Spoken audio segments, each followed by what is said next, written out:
پہلی غلط فہمی یہ ہے کہ جو ہمارا فیتھ ہے، جو ہمارا ایمان ہے، وہ لاجیکل نہیں ہے، ریزنیبل نہیں ہے۔ وہ بس آپ ایسی بات پہ یقین رکھ رہے ہو جس کو ثابت نہیں کیا جا سکتا۔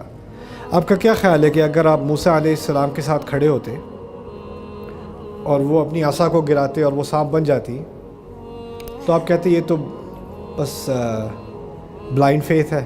یا پانی الگ ہو رہا ہوتا اور آپ اس میں سے گزر جاتے، اور اگر آپ پانی سے گزر رہے ہوتے تو آپ یہ سمجھتے کہ اس خدا کو جس کو ہم مانتے ہیں یہ بس ایمانیات کی باتیں ہیں، لیکن اس کو ثابت نہیں کیا جا سکتا۔ آنکھوں کے سامنے ثابت ہو رہا ہے کہ نہیں؟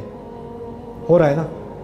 لیکن مسئلہ یہ کہ اب تو یہ قصہ بن چکا ہے، اس کو تو ہزاروں سال ہو چکے، میں تھوڑی دیکھ رہا ہوں پانی ہٹتا ہوا، تو میرے لیے تو کہانی ہے نا۔ جو کھڑا ہوگا وہاں پر اس کے لیے کہانی نہیں تھی، اس کے لیے اس سے بڑی حقیقت کوئی نہیں، اور میرے لیے بہت مشہور کہانی ہے، لیکن اس کہانی سے میرے ایمان میں تو اضافہ نہیں ہو رہا مجھے، یعنی عقلی ایمان میں، عقلی طور پہ تو یہ ثابت نہیں کر رہا کہ یہ اللہ کا کلام ہے یا اللہ کا دین ہے۔ آخری معجزہ جو اللہ تعالیٰ نے انسانیت کو دیا ہے وہ قرآن ہے، اور اس کے دو مقاصد ہیں، ایک نہیں دو۔ ایک اس کا مقصد ہے کہ اس کے اندر ایک پیغام ہے، ایک بات پہنچانی ہے انسانیت تک، مجھ تک اور آپ تک، اس کا ایک مقصد یہ ہے۔ اس کا دوسرا مقصد یہ ہے کہ یہ ثابت کرے، قرآن خود ثابت کرے کہ یہ خدا کی طرف سے ہے اور یہ انسان کا ہو ہی نہیں سکتا۔ دونوں چیزیں ساتھ ساتھ، ایک طرف اس کا پیغام ہونا، دوسری طرف اس کا معجزہ ہونا۔ اور معجزہ اس چیز کو کہتے ہیں کہ وہ انسان ایک دفعہ دیکھ لے تو اس میں کوئی شک کی گنجائش ہی نہیں رہتی کہ یہ خدا کا نہ ہو۔ خدا کا ہونا، خدا کا خود ہونا اور اس کا یہ کلام ہونا، دونوں ساتھ سامنے بالکل واضح پیش۔ اسی طرح جس طرح کوئی کھڑا ہو موسیٰ علیہ السلام کے ساتھ اور وہ پانی کو الگ ہوتا دیکھے تو وہ کہے واقعی میں خدا ہے اور یہ اس کا رسول ہے، اسی طرح کا بلکہ اس سے زیادہ اعلیٰ درجے کا معجزہ اللہ تعالیٰ نے قرآن میں دیا ہے۔ ہوا یہ ہے کہ ہم نے قرآن کو سمجھا ایسی چیز اس میں کچھ پیغام ہے، اس کا ترجمہ کیا جا سکتا ہے، کافی ہے، لیکن اس کا جو معجزہ ہے اس کا ترجمہ بس ہم کہتے ہیں کہ اس کا ایک ایک لفظ ایک ایک جگہ پر ہے، اس سے ہٹ نہیں سکتا، اور یہ ہم یہ باتیں تو کہہ دیتے ہیں، لیکن اگر کوئی پوچھے کیا مطلب، کیسے نہیں ہٹ سکتا، اس کا کیا ثبوت ہے، کیا دلیل ہے، تو عام مسلمان جو عربی نہیں جانتا اس کے لیے یہ جاننا بہت مشکل ہے۔ اس سوال کے جواب میں نے میرے خیال اب تو 15 سال ہو گئے، اس بات کو زیادہ ہو گئے، میں نے ایک پروگرام شروع کیا تھا کیونکہ میرے ذہن میں یہ سوال تھا، ہم کیسے ثابت کریں قرآن کے ذریعے ہی کہ قرآن خدا کا ہی کلام ہے، ہو ہی نہیں سکتا کہ یہ نہ ہو۔ اپنے آپ کو کیسے ثابت کر رہا ہے انسانیت کے آخر تک؟ کسی رسول نے نہیں آنا اس کے بعد، اس کا مطلب پتہ ہے کہ کوئی اور معجزہ نہیں آنا، کوئی اور پانی الگ نہیں ہونے والا، کوئی اور اونٹنی نہیں آنے والی لائک صالح علیہ السلام والی، کوئی سوٹی نہیں آنے والی جس نے سانپ بننا ہے۔ اب بس یہ قرآن ہی ہے، آخرت تک یہی کافی ہے۔ اولم یکفیہم انا انزلنا علیک الآیات انا انزلنا علیک الکتاب یتلی علیہم۔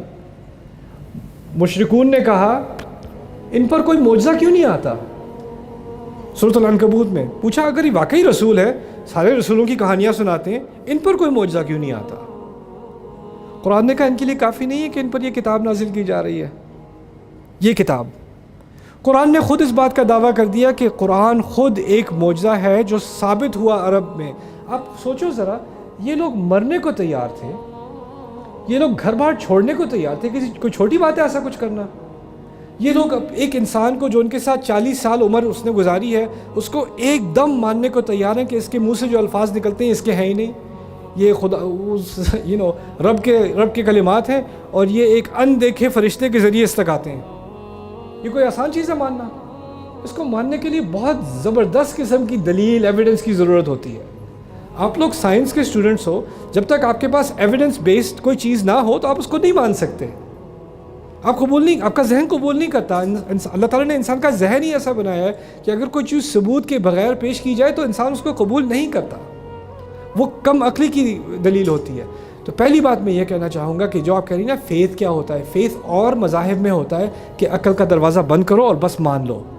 قرآن اور اسلام ایک واحد دین ہے جو کہتا ہے اس کا اصل ایمان اسی وقت ہوگا جب عقل کا تالا کھلا ہوگا، سوال پوچھو، شک بھی کرو، پوچھو آگے سے کیوں ہے یہ خدا کا کلام، یہ خود ثابت کرے گا۔ اور اس کے لیے انشاءاللہ جو میں نے کام انگلش میں کیا ہے، میری امید ہے اس رمضان سے پہلے میں اردو میں بھی اس کی طرف کچھ کام کر سکوں۔ کیریکٹر کی جو آپ نے بات کی نا، وہ اس کے اوپر بنتا ہے۔ ایک دفعہ انسان کا پورا اعتماد ہو جائے کہ یہ واقعی اللہ تعالیٰ کی طرف سے ہے، اس میں شک کی کوئی گنجائش نہیں ہے، تو اس کا قرآن کی طرف رویہ اور اپنی طرف جو اپنے آپ کو وہ سمجھتا ہے وہ سارا کچھ بدل جاتا ہے، اور اس کے ذریعے سے اصل میں کیریکٹر بدلتا ہے۔